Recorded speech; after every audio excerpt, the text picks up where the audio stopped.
الحمد للہ وکفا وسلام علی عبادہ الذین اصطفیٰ اما بعد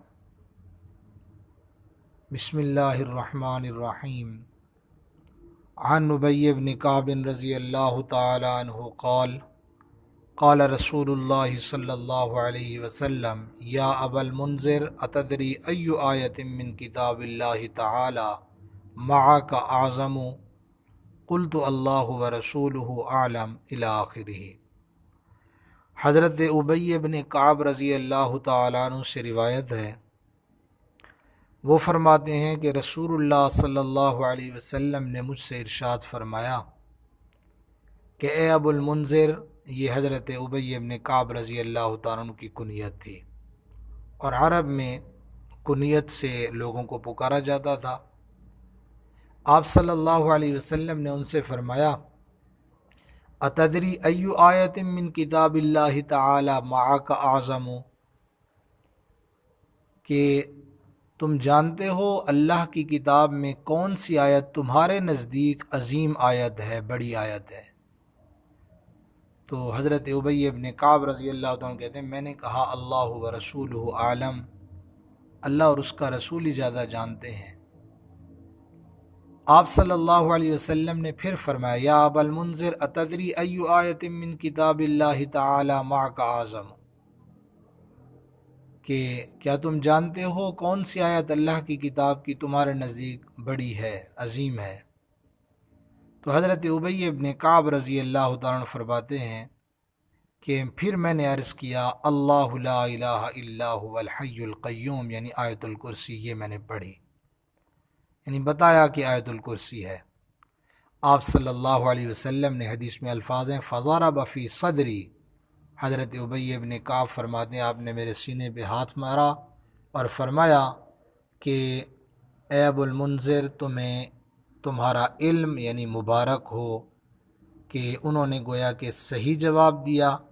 اس پر آپ صلی اللہ علیہ وسلم نے ان سے یہ فرمایا، یعنی علم کی مبارک ہونا، علم کا خوشگوار ہونا ان کے لیے آپ نے یہ بھی بات فرمائی۔ تو یہ اس حدیث پاک میں آیت الکرسی کی فضیلت بیان فرمائی گئی۔ اس کے علاوہ آیت الکرسی کے اور بھی بہت سارے فضائل ہیں۔ بہرحال یہ ایک بہت بڑی فضیلت والی آیت ہے، اس کی بہت ساری برکات بھی ہیں پڑھنے سے۔ قرآن مجید کی عظیم ترین آیت بھی اس کو کہا گیا۔ ایک روایت میں ہے آپ صلی اللہ علیہ وسلم نے اس آیت کو، آیت الکرسی کو، سب آیات سے افضل فرمایا ہے۔ حضرت ابو ذر رضی اللہ تعالیٰ عنہ نے آپ صلی اللہ علیہ وسلم سے دریافت کیا اے اللہ کے رسول صلی اللہ علیہ وسلم، قرآن کریم میں عظیم تر آیت کون سی ہے؟ آپ صلی اللہ علیہ وسلم نے آیت الکرسی کا نام لیا، فرمایا یہ آیت یعنی عظیم تر آیت ہے۔ ایک حدیث میں حضرت ابو ہریرہ رضی اللہ تعالیٰ عنہ فرماتے ہیں رسول اللہ صلی اللہ علیہ وسلم نے ارشاد فرمایا سورہ بقرہ میں ایک آیت ہے جو سیدہ آیت القرآن ہے، یعنی قرآن مجید کی جتنی آیات ہیں ساری آیتوں کی سردار آیت ہے، اور آپ نے فرمایا وہ جس گھر میں پڑھی جائے شیطان اس سے نکل جاتا ہے، اور محدثین فرماتے ہیں کہ وہ آیت آیت الکرسی ہے۔ نسائی شریف میں ایک روایت ہے کہ رسول اللہ صلی اللہ علیہ وسلم نے فرمایا جو شخص ہر نماز فرض کے بعد آیت الکرسی کو پڑھا کرے تو اس کو جنت میں داخل ہونے کے لیے سوائے موت کے کوئی چیز نہیں روک سکتی، یعنی موت کے بعد فوراً جنت کے آثار، راحت، آرام کا مشاہدہ کرنے لگے گا۔ کیا مطلب؟ یعنی موت کے بعد ظاہر ہے اس کے لیے جنت کا فیصلہ ہے۔ پھر تو ہم میں سے ہر بندہ چاہتا ہے کہ جیسے ہی موت آئے، موت کے بعد عذاب سے بندہ بچا رہے، اللہ تعالیٰ کی گرفت میں نہ آئے کہ قبر کا عذاب اس پر آ جائے۔ ہر بندہ یہ چاہتا ہے آگے راحت ہو، جنت کا فیصلہ ہو جائے۔ تو آیت الکرسی کے متعلق آپ صلی اللہ علیہ وسلم نے جو فرمایا حدیث پاک جو میں نے عرض کی، یعنی مرنے کے بعد انسان کے لیے پھر جنت ہے اس میں، لیکن یہ ہے کہ ہر فرض نماز کے بعد، یعنی نماز کی پابندی ضروری ہے کہ نماز پڑھے گا تو اس کے بعد یہ عمل ہوگا کہ آیت الکرسی کو پڑھے گا تو اس کے لیے فضیلت ہے۔ اس کے علاوہ ایک اور واقعہ بخاری شریف کے اندر ہے، حضرت ابو ہریرہ رضی اللہ تعالیٰ عنہ سے، وہ ان کا اپنا واقعہ ہے، وہ میں عرض کر دیتا ہوں، وہ بھی اسی مناسبت سے آیت الکرسی کے حوالے سے ہے۔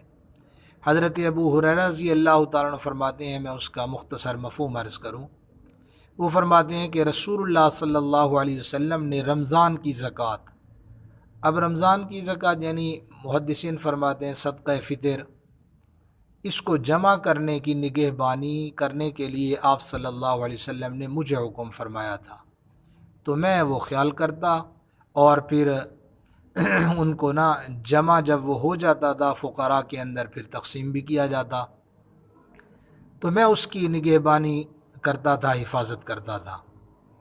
ایک دفعہ ایسا ہوا، میرے پاس ایک شخص آیا اور اس نے کیا کیا، وہ غلے کی جو اناج وہ غلہ تھا، غلے کی لپوں سے اپنا دامن اور برتن بھرنے لگا، تو ظاہر ہے میں تو اس کا خیال کرتا تھا، حفاظت کے لیے میرے ذمہ تھا کہ میں اس کی حفاظت کرتا تھا۔ میں نے اس کو پکڑ لیا اور کہا میں تجھ کو آپ صلی اللہ علیہ وسلم کے پاس لے جاتا ہوں۔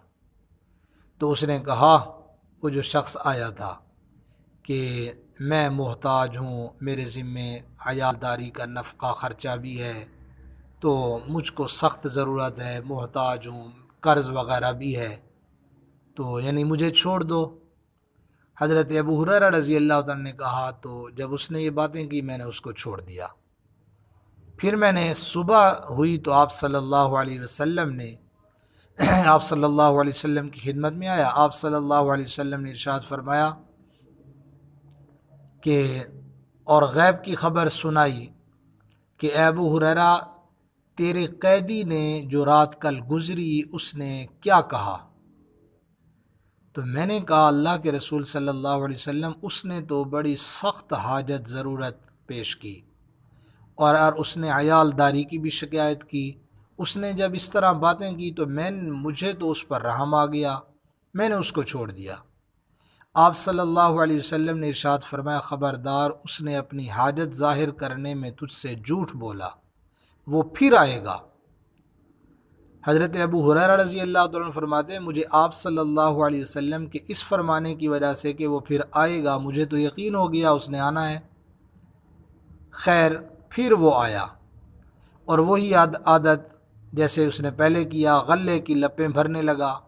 میں نے اس کو پھر پکڑ لیا اور کہا اب تو میں تجھ کو آپ صلی اللہ علیہ وسلم کے پاس لے کے جاؤں گا۔